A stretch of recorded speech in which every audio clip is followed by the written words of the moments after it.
Hello viewers, उम्मीद है आप लोग सब खैरियत से होंगे। आज जिस लाइन को हम लोग कवर करेंगे वो हमारी मज़ीद जो है लाइफ लाइन है। हमारी लाइफ लाइन के ऊपर जो है ऐसे भी बहुत से देखने में आया हाथों में कि जो है आपको स्क्वायर जो यहाँ पर इन जगहों पे दिख सकता है और वो स्ट्रेट पर जारी होती है, या हो सकता है आपकी जो है यहाँ पर है, यहाँ पर भी दिख सकता है, कहीं भी दिख सकता है। और ये जो हमने यहाँ पर एग्जाम्पल लिए तकरीबन जो है 50s में हमें यहाँ पर जो है दिख रहा है।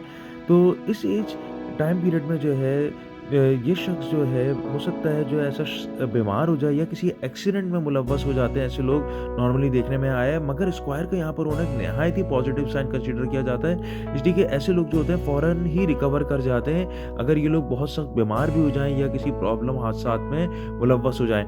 यहाँ पर जो हमने एग्जाम्पल ली, ये 50s का टाइम पीरियड है और इस एज में जो है ज़्यादा एहतियात रखनी होगी, मगर जो है इसमें स्क्वायर जो है ज़ाहिर करता है कि फ़ौरन ही साथ रिकवर कर जाएँगे।